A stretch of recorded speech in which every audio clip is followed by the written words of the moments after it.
A man accused of savagely beating and sexually assaulting two women in separate attacks near the canals of Venice has been arrested. One of the women nearly beaten to death is speaking out about the brutality of the attack. She spoke with KTLA's Chris Wolf from her hospital bed. He joins us live from Westwood with her story. Chris.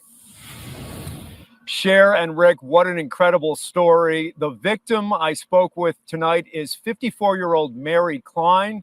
She's a home health care nurse, a single mom, soon to be grandmother, and she is very strong and very courageous. She tells us that her face was, quote, bashed in, and right now her jaw is wired shut, but still she is able to share her story.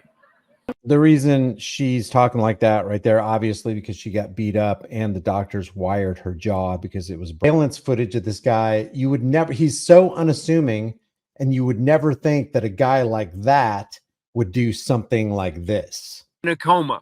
Officers flooded the area in the following days and on Friday announced the arrest of 29-year-old Anthony Jones. Detectives say he is... Look at this guy. He's not dressed like a thug. His pants aren't down below his butt. He doesn't have a hat on backwards. You know, all those stereotypical things that you think about when you think of a thug. I don't care the color of their skin. When you think about a thug, they're just dressed like a thug. I don't care if he's white, he's black, Hispanic. It doesn't matter to me. But, you know, this guy's got a nice jacket on. He's got a nice little zip up shirt right there. He's got some nice pants on and shoes. He looks clean cut. Doesn't look like somebody who's going to grab a 55-year-old woman and bludgeon her within inches of her life and break her jaw and basically wreck her life. Shown in surveillance footage recorded near... Enough with the ridiculous soft on crime, defund the police, catch and release, harm reduction. Defund the police. This has nothing to do with cops. What could a cop have done to change the situation unless he was right there at that precise moment? Cops call themselves protectors and servants of the people, but did they really oftentimes get there in time to stop the crime? Or do they actually show up in time 95, 97, 98% of the time to just take the report after the crime has been committed? There's no amount of fund the cops more. There's no amount of laws. What law could have protected this lady? It's already against the law to beat somebody up. It's against the law to murder somebody. It's against the law to steal. What law could have been put in place in society that would have stopped this? There is something that she could have done. And this is not victim blaming, guys. I'm just saying there's something that you can do. You can prepare yourself. You can harden yourself by, number one, being situationally aware. Before you go outside, maybe look at your security cameras if you have them. If you don't, maybe check out, look around, make sure nobody's hiding behind the door or in the bushes or whatever. And I know people are like, I'm going to have to do this, all my life so that I can just be safe. Well, no, you don't have to do anything if you don't want to. And you know what? It might never happen to you. You might never be caught unaware and hit from behind and knocked to the ground and kicked in the face and curb stomped. It might never happen to you, but it might.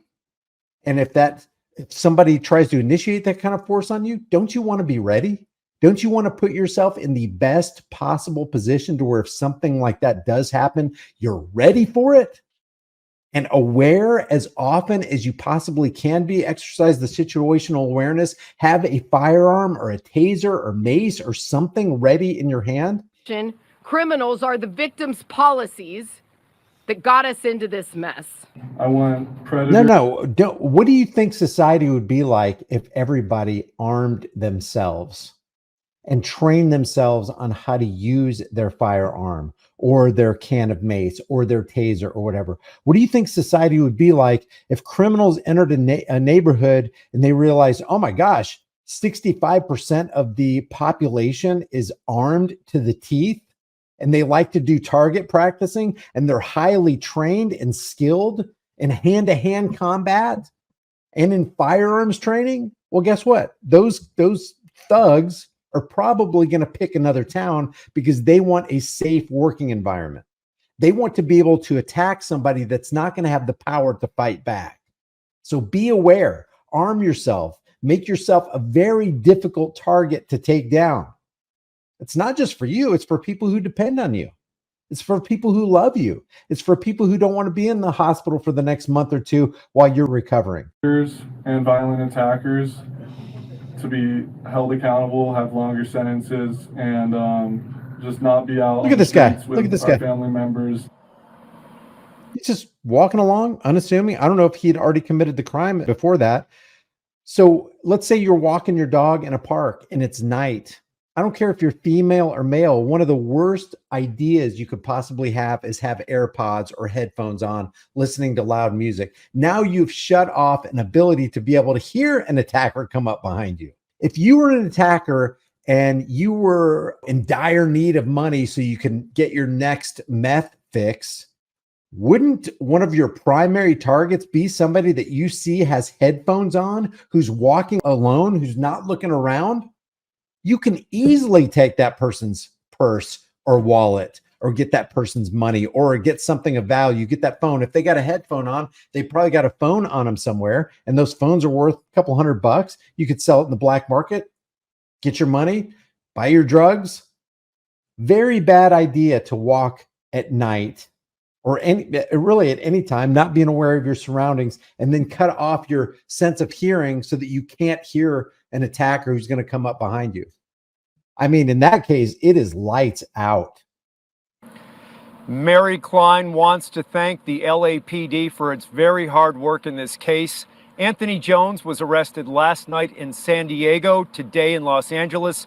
He was booked on 2 counts of attempted murder. His bail is set at $3.25 million. A GoFundMe account has been set up to help victim Mary Klein with her medical expenses, and you can find that link on our website, ktla.com. KTLA should actually put it underneath their video. I found that fundraiser. Here it is right here. This is for Mary Klein. She's up to, let me go ahead and refresh this, 74,000. Now it's 76,174. If you want to give to Mary and to her medical fund, there's the link in the chat room right here. The moral of the story on this right here is, if you want to put yourself in the best possible position to not be the victim of a psychopathic attacker, then have some situational awareness. Thanks for watching. If you like these videos, subscribe to the channel. Hit the bell notification icon, give it a thumbs up, share it with everybody you know. Don't forget to subscribe to my email list